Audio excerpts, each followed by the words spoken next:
Retornando. Vamos ver se agora a gente consegue pegar a Renata sem problemas.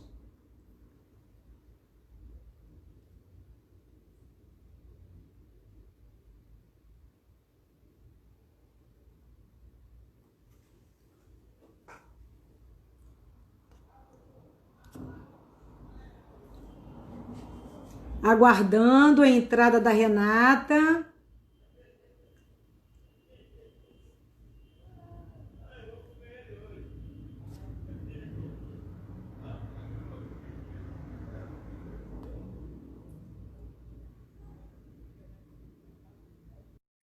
Vamos ver se agora dá legal.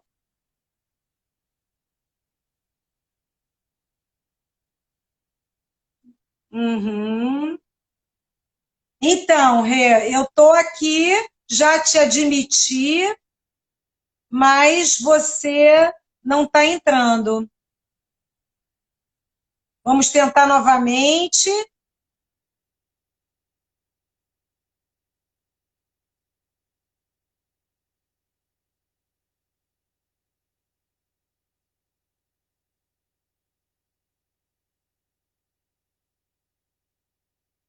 Pronto, Renata, eu já estou compartilhando com você. Já compartilhei aqui a entrada. Se você puder conseguir entrar, tudo bem. Se não, você me avisa que você não está conseguindo. Se quiser avisar pelo Zap, eu estou com o computador aqui do lado, posso ver também. Então, gente, deixa eu ir falando com vocês sobre essa nossa live de hoje, né? A nossa live de hoje é sobre um assunto muito interessante, que é o movimento interrompido. O que é um movimento interrompido?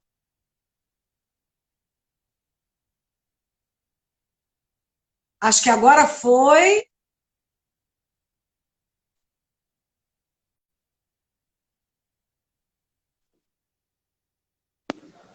Acho que agora a Renata está conseguindo.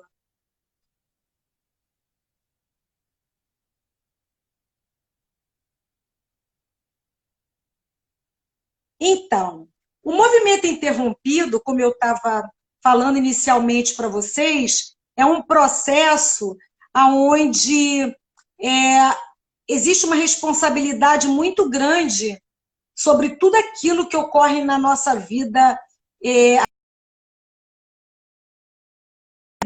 emocional. Opa! Ah, eu acho que agora a Rê já está aí. Vamos ver se agora eu a pego.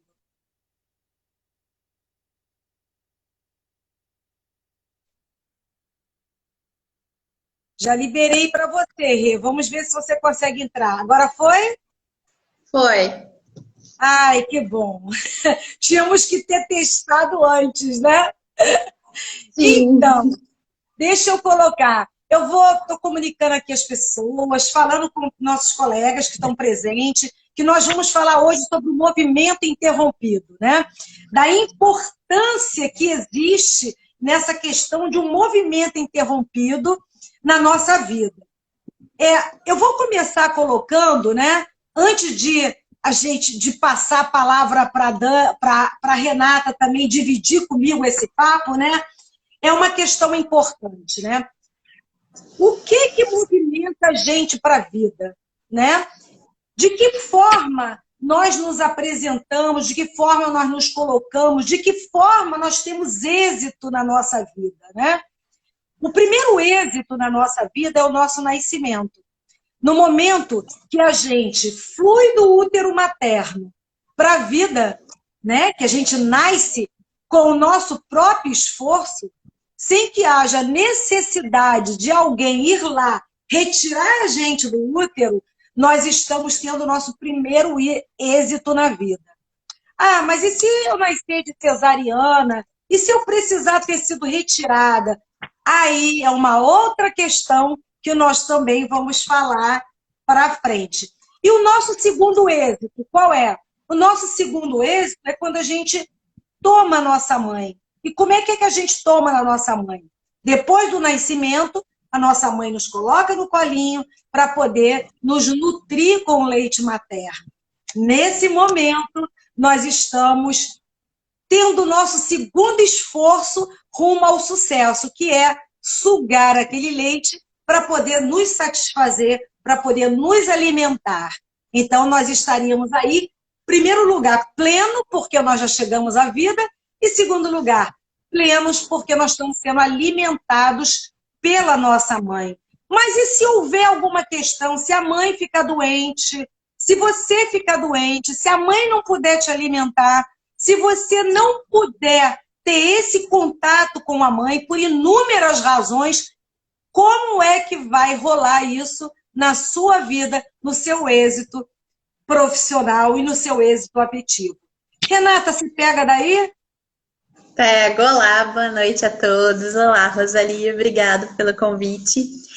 Então, o que a gente vê, na verdade, no movimento interrompido é esse movimento, e a gente tem dois tipos de movimento interrompido. A gente escolheu hoje estar falando sobre o movimento interrompido em direção à mãe, mas também existe casos de movimento interrompido em direção ao pai. E qual é a questão, né, que o movimento interrompido nos traz? Dentro do trabalho das constelações, quando a gente fala de tomar pai e mãe, de aceitar os pais, o destino dos pais como são e aceitar esses pais, muitas das vezes isso não é possível e a gente tem muita dificuldade por haver um movimento interrompido, ou no caso, por exemplo, de uma inversão de ordem, que os filhos se sentem maior do que esses pais, eles sentem pais dos pais. Ou muitas das vezes, quando esses pais eles tiveram mortes prematuras, doenças graves, tudo isso dificulta muitas das vezes dos filhos tomarem esses pais, e tomar aqui no sentido de ir na direção deles. Nesse movimento que a Rosalie estava falando do movimento interrompido, é na primeira infância, né, que a criança, os 7 primeiros anos de vida, até quem estuda um pouquinho de pedagogia Waldorf, de antroposofia, vê o quanto a criança está unida à mãe, o quanto elas ainda são uma célula.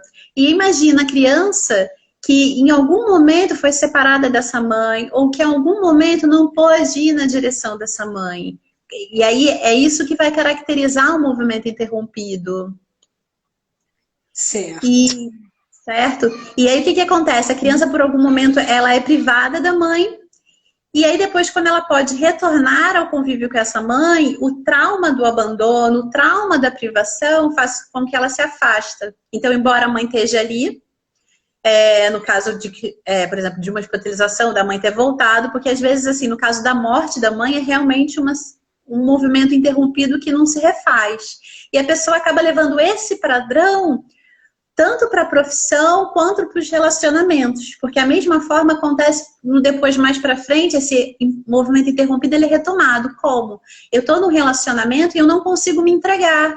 Eu não consigo me entregar porque internamente eu tenho a sensação e a certeza de que eu vou ser novamente abandonado da mesma forma como eu fui numa experiência anterior. Então a gente acaba colocando essa experiência do movimento interrompido em direção à mãe para outras experiências e outras relações. Então a gente não consegue, às vezes, estar numa relação afetiva com os filhos plenamente. Às vezes a gente tem tudo para ser feliz e a gente não entende por que a gente não consegue ser feliz ou não consegue se entregar e viver um casamento pleno.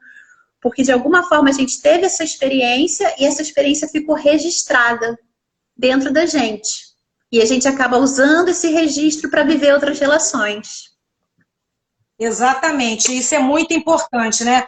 Muitas vezes, né, como esse movimento interrompido é essa ida até a mãe, né? Por quê? Porque a mãe é quem nos deu vida, né?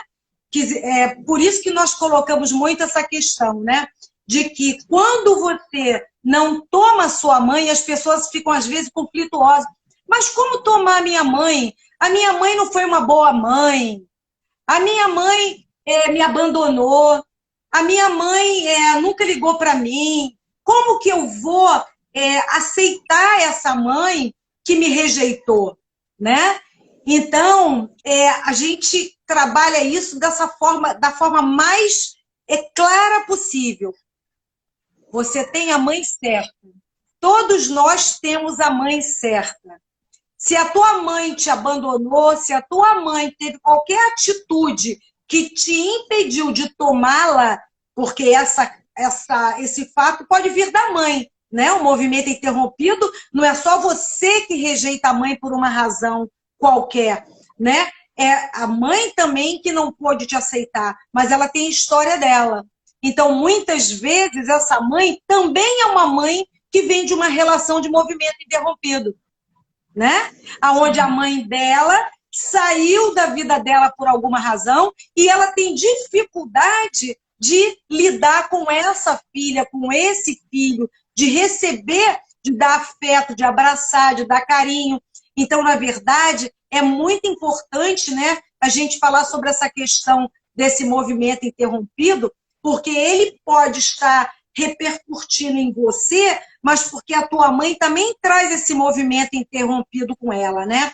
E aí, o que Bert fala? O Bert fala que a única forma da gente ficar plenos na vida, da gente se sentir satisfeitos, tanto no nosso relacionamento afetivo, quanto no nosso relacionamento profissional, na nossa profissão, é a gente estar inteiro com o nosso relacionamento com a nossa mãe, com o nosso pai, né? Porque, como você mesmo falou, esse problema pode vir também de um pai, né? Um movimento interrompido não é tão, assim, comum como é com a mãe, mas também acontece do relacionamento ser interrompido com o pai. Por quê? Porque o pai morreu cedo, ou se separaram, e o pai foi, e ele não tem um contato maior, né? Mas o que nós vemos de importância nisso tudo é que esse movimento, ele é responsável pela maioria dos traumas que existem nas pessoas a nível inconsciente, né?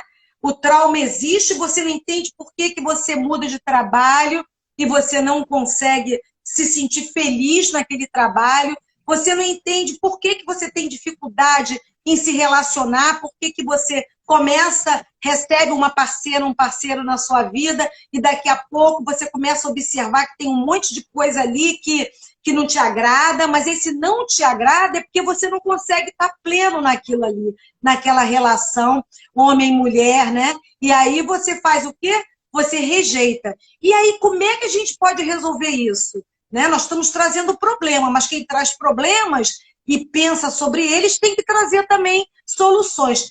Como a constelação, a dinâmica sistêmica, Renata, trabalha na sua visão essa questão? O cliente chegou e eu tenho dificuldade, tenho vários relacionamentos, mas eu, sempre me sinto incômodo, não consigo manter esse relacionamento, afasto as pessoas, porque quando a gente está nessa questão, nesse problema de movimento interrompido, é muito comum você ficar vendo defeito em todo mundo, você rejeitar, né? Até porque aquilo ali vai te trazer o quê? Lembranças, porque o movimento interrompido fica registrado na sua memória, né? Sim. Na sua memória, muitas vezes inconsciente. E aí, como é que um terapeuta lida com isso? Como que um constelador, numa terapia de constelação, lidaria com essa questão? Em relação ao tema, a gente sabe que cada tema a gente precisa ir até o campo para que o campo nos traga a informação de que naquele sistema, no que aquilo está relacionado, né? Porque às vezes esse problema de relacionamento que você deu, tanto pode ser um movimento interrompido em direção à mãe, como às vezes pode ser alguma identificação com uma mulher que teve um destino difícil no casamento, teve problemas de relacionamento, e a pessoa acaba reproduzindo isso também. Mas em relação ao movimento interrompido em direção à mãe, é importante a gente saber que assim, a pessoa está... É como se assim, é um trauma realmente. O Bert fala isso como um trauma. A criança ia na direção da mãe, essa mãe não estava disponível e ela meio que ficou imóvel. E essa imobilidade, ela registra interiormente. E aí, quando vai para os relacionamentos, como vai para a vida, como você disse, isso se encontra. Quando a gente vai para dentro da terapia sistêmica, seja num trabalho de bonecos individual, seja num trabalho de grupo, e que a gente identifica isso, na verdade, esse é o ponto auge da constelação, né? Depois que você vê um movimento interrompido, E através das frases sistêmicas, dos rituais que existem dentro da própria constelação, que é a fileira de ancestrais, a reverência, depois de feito isso, existe também depois o trabalho interior do próprio cliente de se responsabilizar de cada dia tomando a mãe, porque a gente não toma a mãe num único processo terapêutico. A constelação, ela abre esse processo. É a partir daquela constelação que eu me dei consciência desse movimento interrompido, que aí às vezes o constelador ou consteladora traz um exercício para você levar para o seu dia a dia, de tomar essa mãe, de aceitar essa mãe, trazendo algumas frases sistêmicas para serem repetidas, algumas visualizações, mas é um exercício, ainda mais quando se diz do movimento interrompido. Tem coisas que estão mais no consciente, são mais fáceis de serem liberadas. Quanto mais profundo o trauma, e aí a gente está falando de um trauma de infância, de criança pequena, que ela ainda não tem palavras suficientes para poder discriminar e dizer o que está acontecendo e colocar isso, dar um lugar a isso, esse trauma é ainda mais profundo. Então, assim, a gente trabalha isso na constelação e depois cabe também ao constelador orientar para que a pessoa continue seguindo esse caminho no dia a dia dela. E quanto mais ela se apossa dessa mãe, que a mãe para a gente na constelação é a vida. Ela nos dá a vida e é a coisa mais importante que ela nos dá. Quando a gente se apossa disso e vai desbloqueando esse movimento que a gente acabou se paralisando nele, a gente é capaz então de ir sim em direção ao relacionamento. A gente pode olhar para o casamento e se sentir feliz. A gente pode olhar para a relação a dois, para a relação sexual. E a gente pode se tornar pleno. Olha que legal, eu tenho um parceiro para compartilhar. Olha que bom, eu posso me doar, eu posso me dar e o outro também.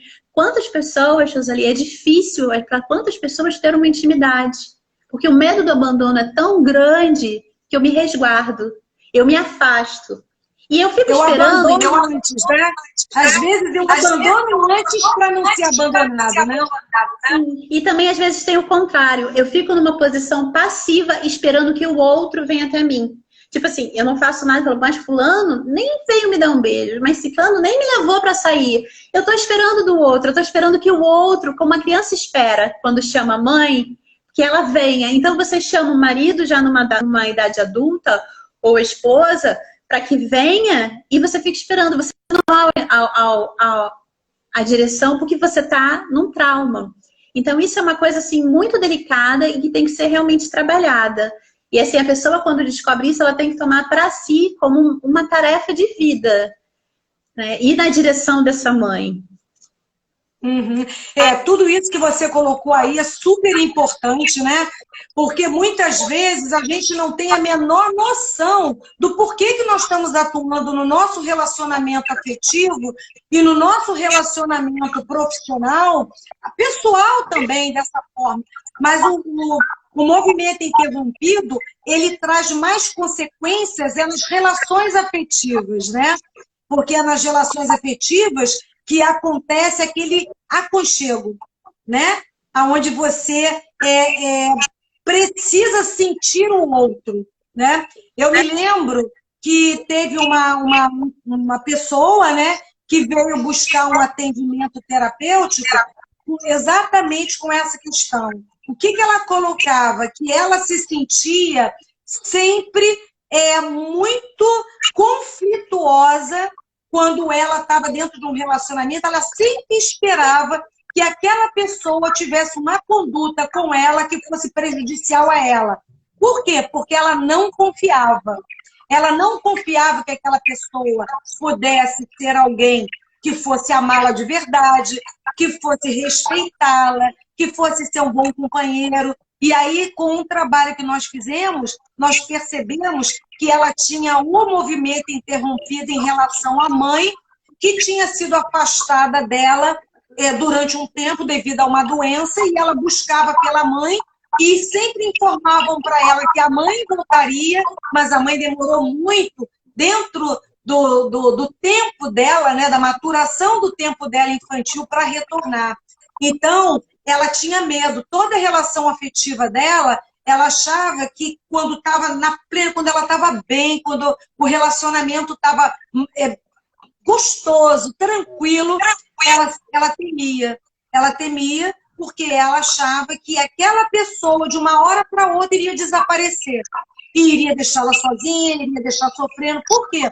Porque dentro dela existia introjetado aquele grande amor por aquela mãe, quando criança, era um trauma de infância, e ela registrou aquilo de uma tal forma que sempre que ela amava, o que acontecia? Ela temia que aquela pessoa amada fosse embora e fosse deixar. Só que ela não tinha consciência disso, né? Ela não conseguia perceber isso para poder tomar. E através desse trabalho foi que ela conseguiu olhar para isso e devagarinho se aproximar e tomar aquele companheiro plenamente na vida dela. Quer dizer, isso é uma coisa que acontece demais e a gente não tem a menor consciência, né, de que isso acontece. Ô, Rê, eu estou sentindo um som ao final. Você está com alguma coisa ligada aí, um zap ou qualquer coisa? Porque Não. eu estou sentindo como se tivesse... Bem, então não tem problema. Se você não está, não tem problema. Mas eu estou sentindo um eco. Tem um eco aí no fundo do... Melhorou? Sim. Tinha alguma coisa ligada, né? Agora sim. Aí saiu o eco. Eu estava falando e estava dando eco. Então, essa questão do movimento interrompido, ela é muito importante, porque, como são traumas da infância, a gente não tem noção do por que acontece, né? Por que a gente não vai à frente? Por que a gente não consegue ter êxito na nossa profissão? Por que a gente tem uma vida mediana, né? Por que a gente, por mais que seja um excelente profissional, não consegue prosperar financeiramente? Porque isso vai abalar todas as estruturas num termo geral, né? Sim, e às vezes a gente não se dá conta disso. Na infância, as relações que a gente tem familiares, com os pais, com o meio ambiente, com o nosso entorno, essas experiências elas vão servir de matrizes e de lentes para a gente enxergar a vida. Então, se a gente tem experiências traumáticas na infância, de abandono, de rejeição, de separação, é claro que isso faz parte da vida, e muitas vezes, né? Acontece e não tem muito o que ser feito. Mas a gente tem que ter consciência de que isso vai ficar registrado no inconsciente e lá para frente isso vai ser usado para olhar as situações da vida adulta, os relacionamentos, a profissão. Profissionalmente também, o movimento interrompido, ele tem a sua influência, né? Uma pessoa que teve um movimento interrompido, é isso que você falou, ela não consegue, às vezes, tomar a profissão, ter o sucesso desejado. Às vezes ela começa, tá cheia de gás, daqui a pouco ela desanima, não, isso não é pra mim, isso não vai dar certo. Ou ela tá toda pronta ali para estar naquela profissão e ela não acredita que ela tem o valor, ela não consegue ir adiante. Então a gente vê o quanto, ou ela fica esperando, não, mas porque o meu patrão a minha vida vai mudar, aí espera de fora. O meu patrão vai me reconhecer, ele tá vendo o meu trabalho, o meu patrão ele vai me dar um outro cargo, fica esperando do outro. Então a gente vê o quanto isso molda realmente o comportamento, né? O comportamento da pessoa. Eu quero chamar até atenção para uma coisa, agora você falando isso me lembrou, né? Em relação ao que agora tá dando eco novamente. Ligou alguma coisa? Não, né? Então. Melhorou? Tá dando eco. Melhorou? É um som aberto. Melhorou? Agora melhorou. Então, o que acontece? Eu me lembrei agora que a questão de, na abertura, eu coloquei essa questão, né? E quando você nasce de cesariana? Por exemplo, meus 3 filhos nasceram de cesariana, né? Ou seja, que esforço que você faz para vir ao mundo se você nasceu de cesariana, né? Na verdade, já no primeiro movimento de êxito para a vida, você já teve a ajuda de alguém, como é o caso da cesariana, como é o caso de precisar o médico retirar, porque a criança sozinha, o bebê sozinha não tem esforço. E como é que isso fica para a vida da pessoa? nesse caso, é muito importante que fique claro de que ela vai precisar de um empurrãozinho também na vida, através do autoconhecimento, do desenvolvimento dela.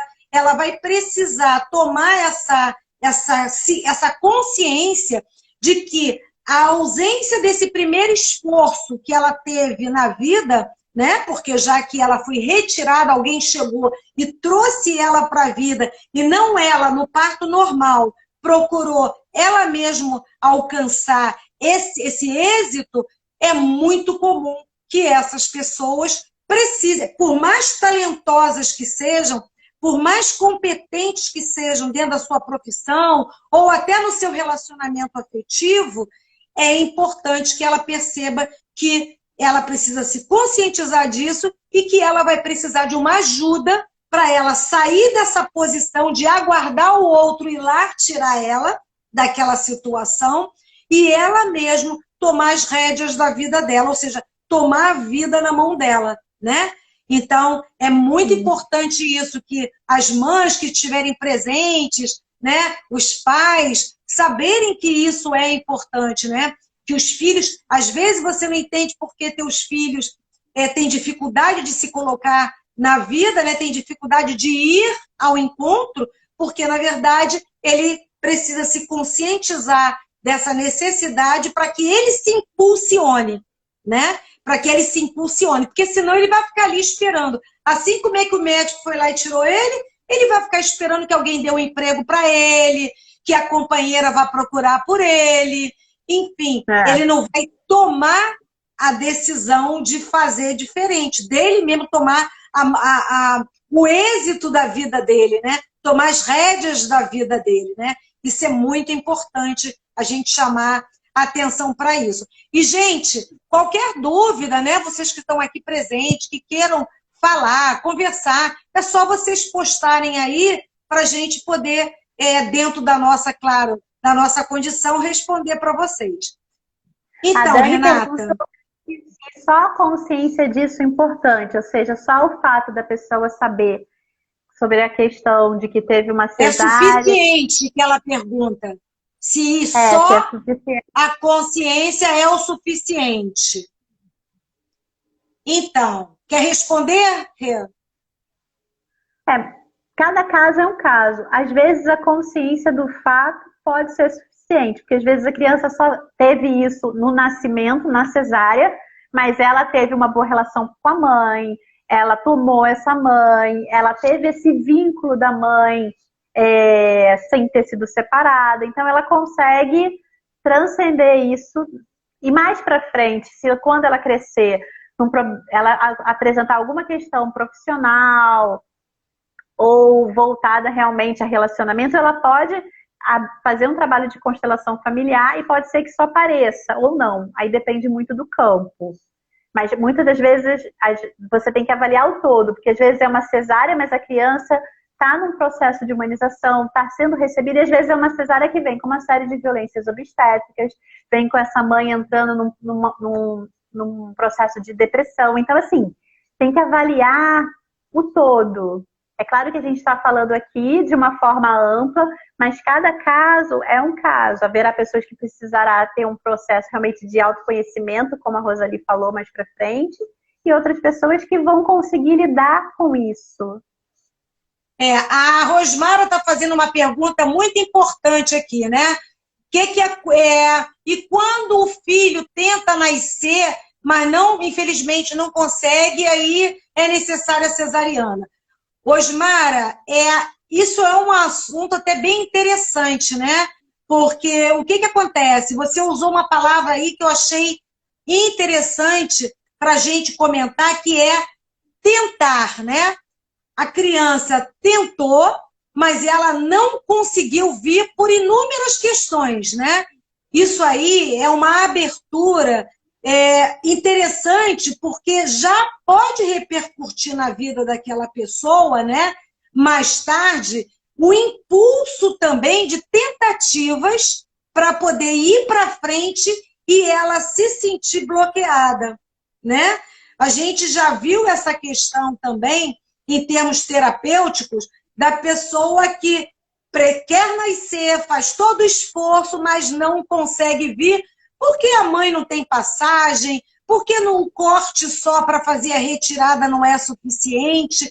Então tem que se tomar atenção nisso, porque caso essa pessoa que teve essa dificuldade para vir ao mundo e não conseguiu e precisou ser retirada, se ela na vida dela mais tarde tiver o mesmo tipo de dificuldade relativa ao trabalho, relativa ao relacionamento afetivo, ela pode estar com essa memória introjetada, né, de dificuldade de, por si só, dar o impulso, né, ter a força para a vida.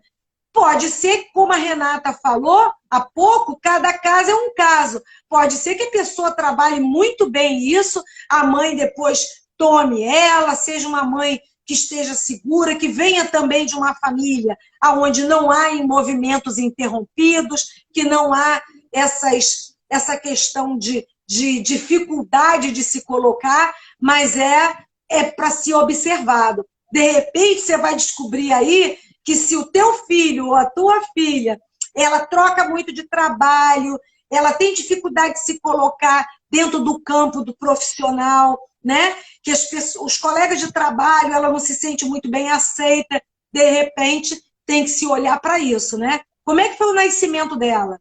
Foi difícil para ela vir ao mundo? Ela teve que se esforçar muito para vir, né? E aí chegou lá e foi retirada? Então é uma questão que deve ser vista. Mas se a pessoa, apesar de nascer de uma cesárea, apesar de ter nascido de um parto difícil, se ela se consegue caminhar bem na vida dela, não tem problema nenhum, é porque ela conseguiu tomar a mãe dela, conseguiu se equilibrar e conseguiu superar esse trauma, mas é um trauma. Isso tem que ficar, né, registrado como um trauma, né? Tem uma outra pergunta aqui, Renata, que eu vou passar para você. Quando você está para nascer de parto normal, mas sua mãe obriga que seja cesárea porque quer fazer a laqueadura, como é que ficaria isso em termos de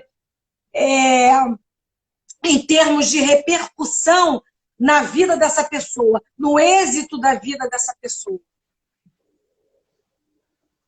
A gente, olhando pela questão do nascimento, da questão do parto normal, talvez assim, as forças que ela poderia desenvolver com o nascimento do parto normal, ela não tenha tido a oportunidade de desenvolver tão fortemente.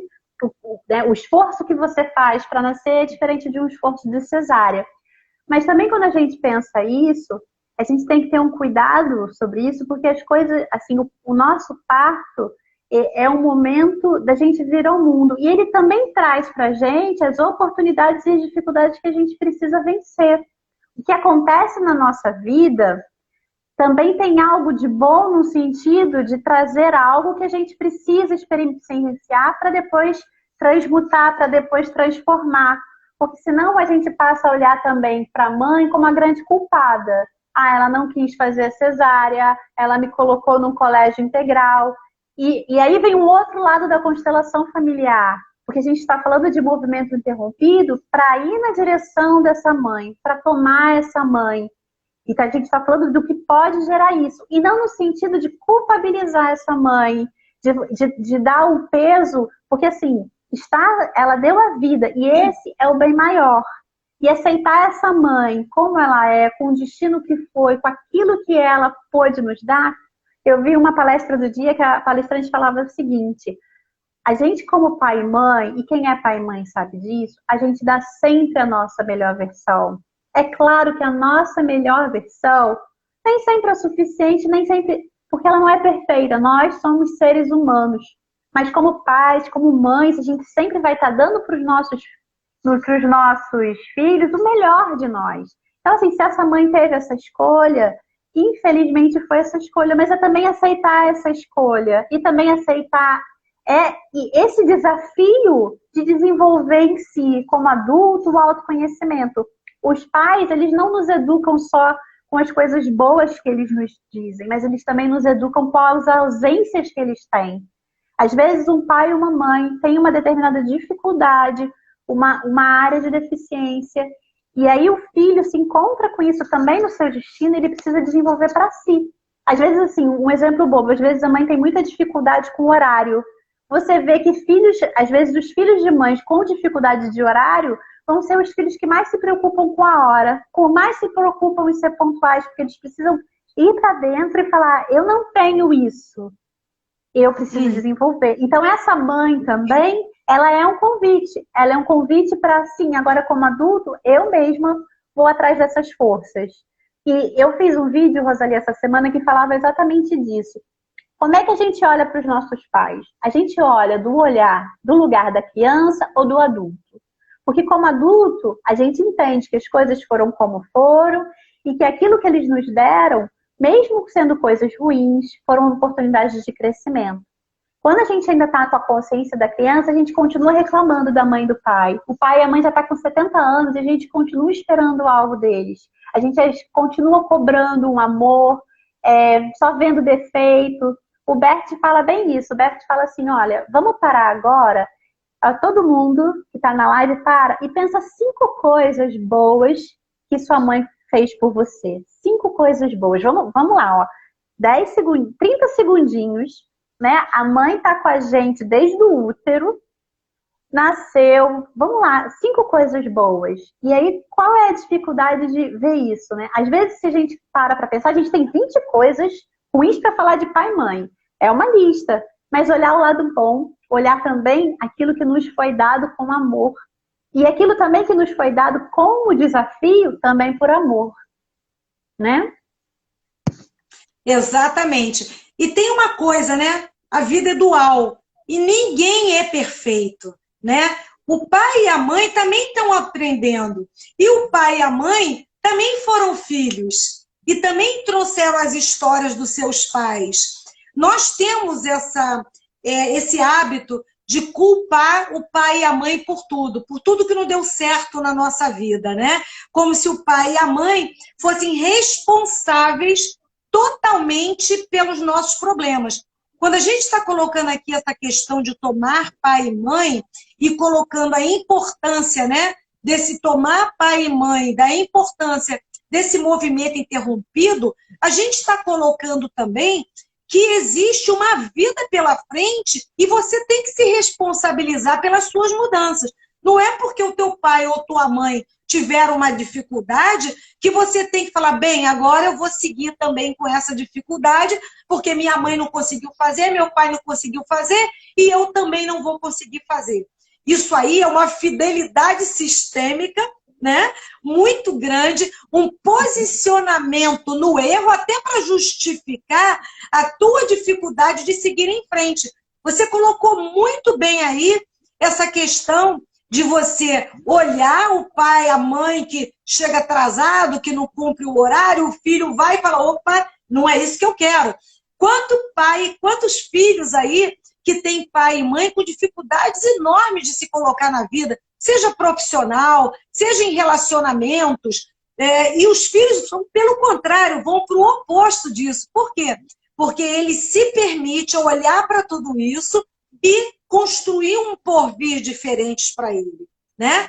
Agora, perfeição não existe. Não existe mãe perfeita, não existe pai perfeito. Existe mãe que ama, existe pai que ama e que procura fazer o melhor, mesmo errando. Porque mesmo em cima dos erros, nós podemos construir coisas boas, né? Muitas vezes é o próprio filho que vem de fora com todo um material para que a gente possa aprender. Você tem um filho pequenininho, quantas coisas seu filho já te ensinou com pequenas palavras e observações? Sim. Né? Se você for colocar no papel, ele chega perto de você, mamãe, aponta coisas que você fala, uau, ele está vendo isso. E eu não estava vendo isso.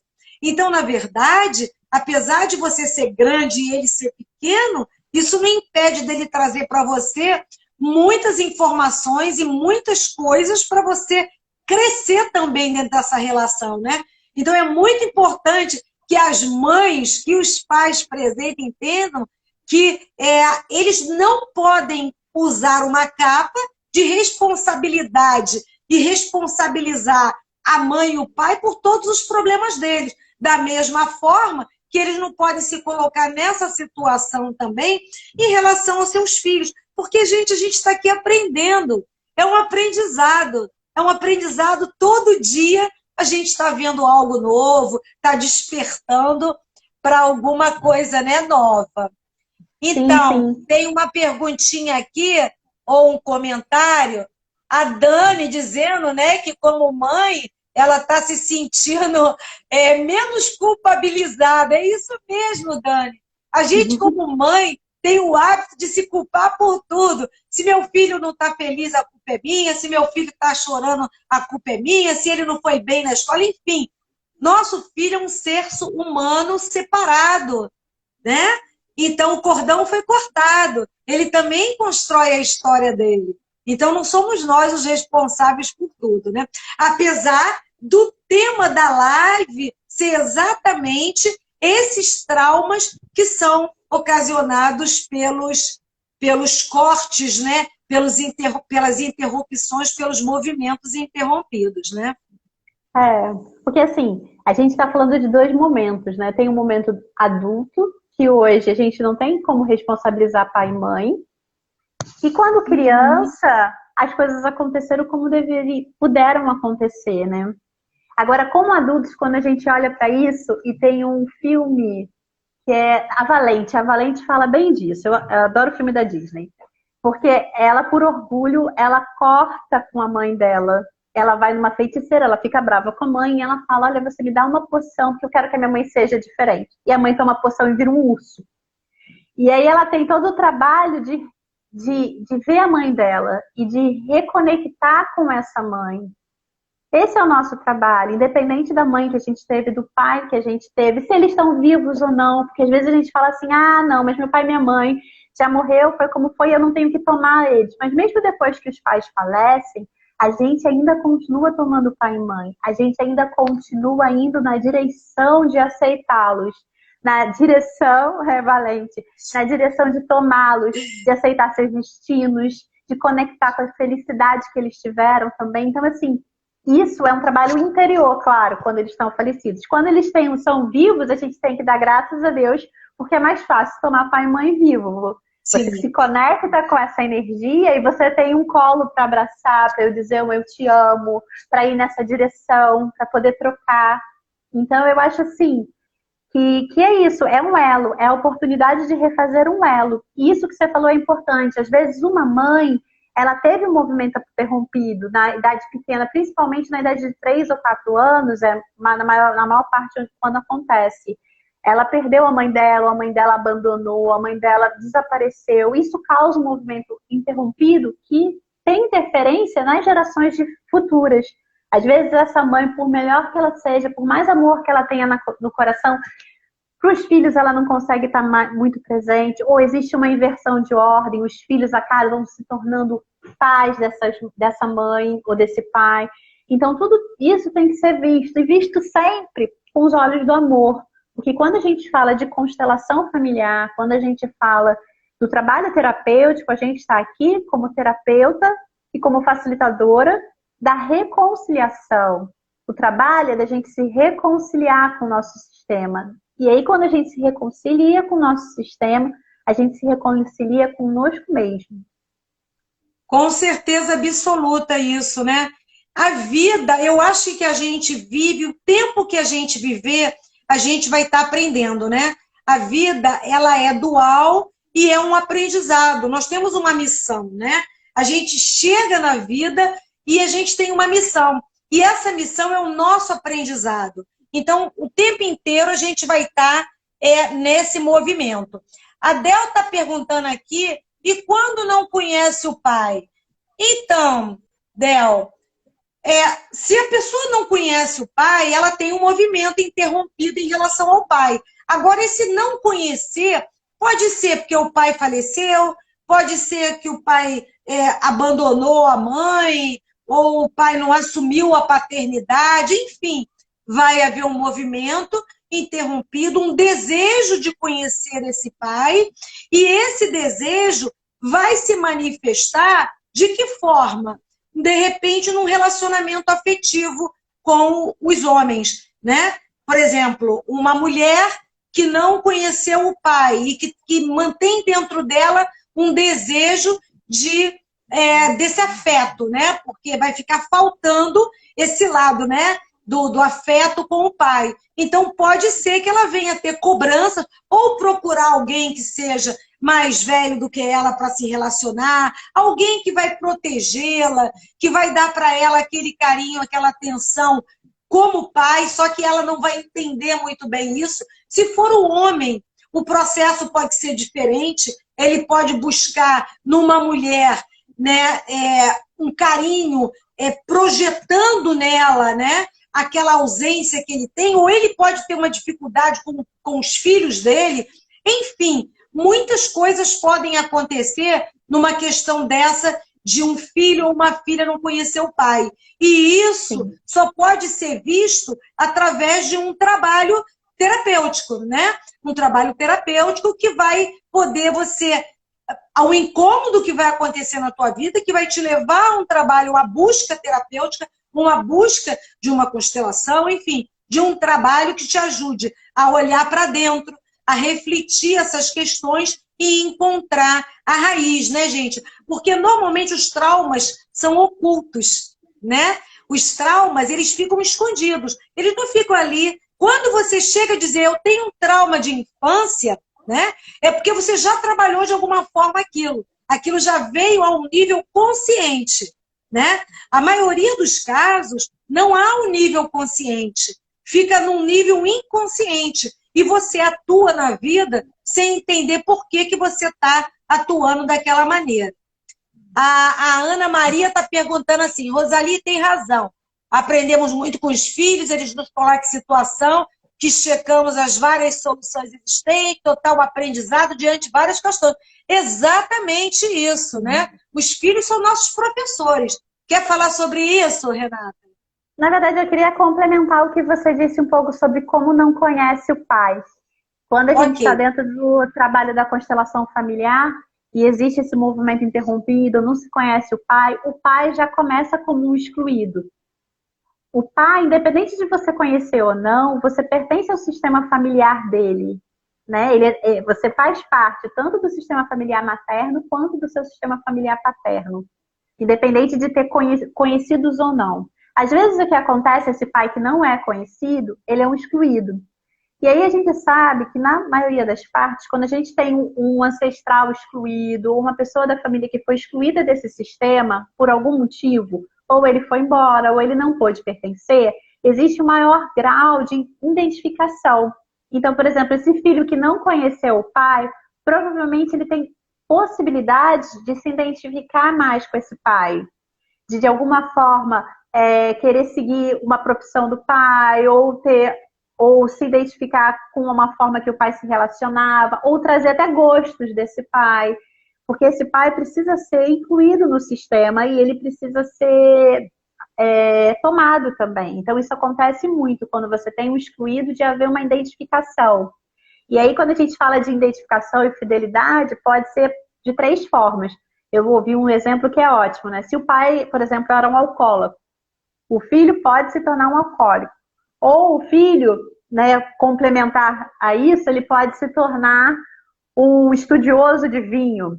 Ou se ele faz uma lealdade em oposição, ele vai ser contra o álcool de qualquer forma. Então, existem várias formas e vários níveis de você estar se identificando com os excluídos do seu sistema. Então, é realmente um trabalho, quando não se conhece o pai, de buscar um trabalho na direção da reconciliação com esse pai. Mesmo não se tendo mais contato, mas é uma reconciliação interna.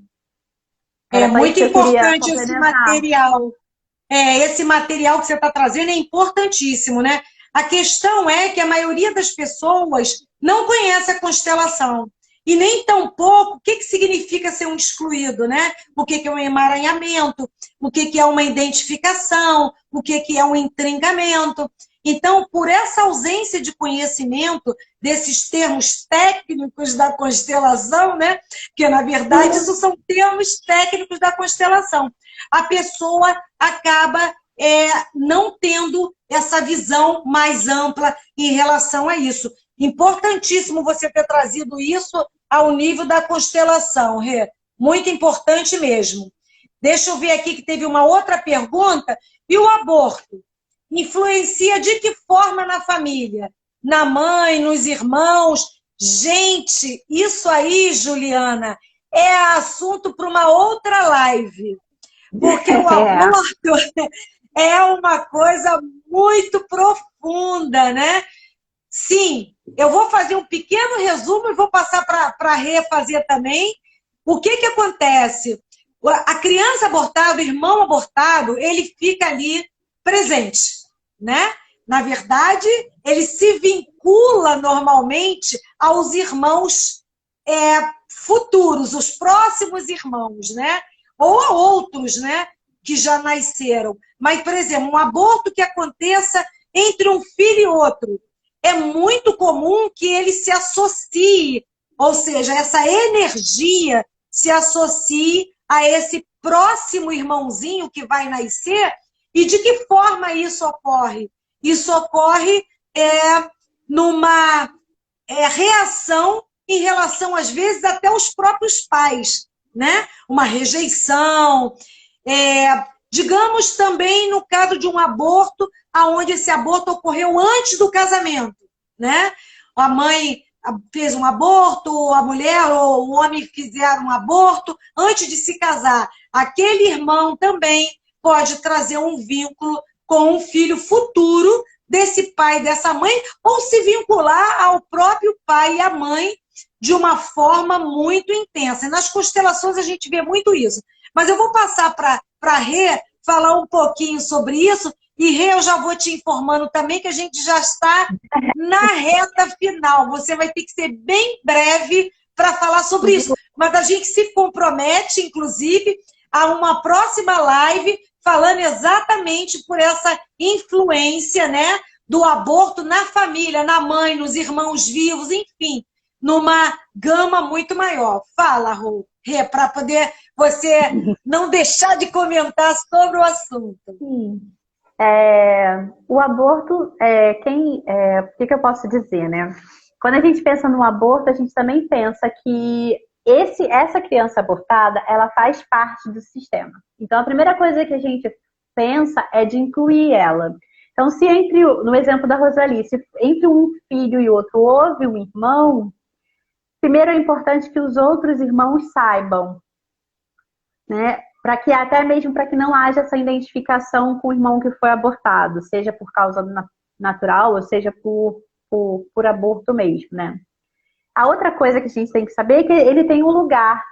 Tem religiões que até orientam para que se dê um nome para essa criança, né? Para que se faça uma mentalização de entregar ela nos braços do anjo da guarda. Tem várias orientações. Deixa eu só fazer uma interrupção, Rê. Você está respondendo a segunda pergunta da Juliana, é como incluir esse filho que foi abortado. Juliana, a Renata está exatamente trazendo isso aí. Pode falar, Rê. Então, muitas das vezes a orientação é você mentalizar essa criança, dar um nome para ela, mesmo ela não tendo vindo. Imaginar você entregando ela no colo do anjo da guarda para que ela seja recebida, amparada. E contar, se houver irmãos, é importante que os outros irmãos saibam. Porque as crianças, isso a gente sabe disso, elas são muito sensíveis ao campo. E elas sabem da presença dos outros irmãozinhos. Então, isso é importante. Eu falo até mesmo por experiência. Eu tive um irmão que viria antes de mim. E eu sempre soube que eu tinha um irmão. E aí, só depois que eu soube que ele realmente... Assim, ninguém nunca me contou, mas eu sempre senti essa presença. Então, essas duas coisas são importantes. Mas, realmente, isso é uma outra live que a gente... É muito assunto para a gente falar sobre a questão do aborto. Rê, tem mais uma pergunta aí que eu acho interessante também. E no caso do filho não conhecer o pai e não conseguir ter um filho, eu acho que o que a Del está querendo saber é se isso pode influenciar na questão dele, né? Inconscientemente, porque eu penso nisso num sistema, de uma forma inconsciente de lidar com a questão. Porque se ele não conhecer o pai, ele pode sistemicamente ter dificuldade de ter um filho. Por quê? Porque ele pode achar que ele não tem amor suficiente para dar para esse filho, né? Que esse filho aí pode também, ele não ter dentro do coração dele condições de ser pai, porque ele não teve, ficou um vácuo dentro dele. Essa também é uma questão terapeuticamente falando. Como é que a constelação vê isso, Rê? É a questão do filho, e aí, nesse caso, como terapeuta e como facilitadora de constelação familiar, a gente tem que olhar caso a caso, porque às vezes um pai que não teve pai, ele pode ter dificuldade de ter filho, mas ele também pode ter vários filhos e ter dificuldade de assumir, ter dificuldade de estar presente. Então, assim, cada um, o problema pode ser o mesmo e cada um vai fazer uma leitura para a sua vida desse problema de uma forma diferente. E vai interpretar e trazer consequências de formas diferentes. Então, a gente generalizar é muito abstrato e a gente só sabe isso realmente quando a gente coloca os bonequinhos, entra no campo e aí vê o que o campo apresenta em relação a isso. Muito importante isso, né? O campo mostra... Porque o que é o campo, né? Só para esclarecer para quem não tem um conhecimento maior da constelação. O campo, que nós chamamos de campo mórfico, é a forma como essa energia acontece, né? No caso de uma constelação privada, onde a gente trabalha com bonecos, né? E com visualizações sistêmicas, no momento que a gente traz os bonecos para a forma, né? Para o campo, para poder representar aquelas energias, aquelas pessoas do sistema familiar, a gente está trazendo, né, de uma forma representativa a energia daquele sistema, daquelas pessoas. E isso você vai ver nos abortados, né? Você vai ver na dificuldade, você consegue ver no campo, se aquele pai que não teve filhos e que ele não conheceu o pai, se a questão dele de não ter filhos é porque ele não consegue assumir, né? Ou ao contrário, é porque ele vai ter um monte de filhos e nunca vai assumir nenhum.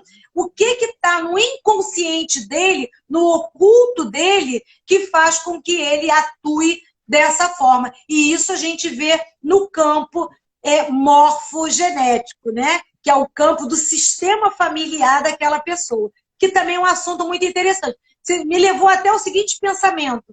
Você trazendo aí essa questão, é a gente qualquer dia fazer uma live onde a gente mostre para as pessoas como é que é a atuação dos representantes através dos bonecos numa constelação individual. Não é uma boa? A gente pega um tema e aí a gente traz para a mesa e as pessoas vão assistir como isso acontece com um determinado tema. Se alguém achar legal isso aí, olha, é um processo que a gente pode fazer. A Dani já conhece, né? Como é que acontece? A Dani, a Del, tem um monte de gente aqui que já passou pela experiência e sabe como atua. E é muito legal, é muito interessante. Sim, a gente enquanto até pode você vai falando, deixa eu ler mesmo. para ver se tem mais alguma coisa aqui. Eu acho que a gente está no tempo já de se despedir, amiga. Ainda não começou a contar um tempinho ali em cima, marcando. Por isso que a gente ainda não. Porque como eu entrei novamente, eu acho que deu aquele descontinho, né? Então, a Luana, a sua amiga, ela está dizendo aqui isso, o problema não é o trauma em si, mas a interpretação ou a fantasia sobre o trauma. Exatamente, né? Quer falar alguma coisa sobre isso? Não concordo. É o que a gente estava realmente falando, né? Cada um interpreta o mesmo problema de diversas formas. Exatamente. Então, tem uma outra colocação aqui, deixa eu ver. A Juliana, gratidão, meninas. Nós que agradecemos, Juliana, a presença de vocês. A importância dessa troca é que faz com que a gente incentive estar fazendo mais live, trabalhando mais, tirando dúvidas, né? Porque isso é muito importante, essa troca aí que a gente faz com vocês, né? É bom pra gente, a gente curte, né, Rê? A gente curte, a gente se sente plenos também. 27 segundos, 25. Gente, Gratidão pelo acolhimento de todos. Vamos marcar um próximo encontro. Rê, despede do pessoal. Obrigada, pessoal, pela presença, todos que eu vi os rostinhos entrando aí, os nomes. Foi muito bom estar aqui com vocês e compartilhar nessa uma horinha do trabalho da constelação familiar, do tema do movimento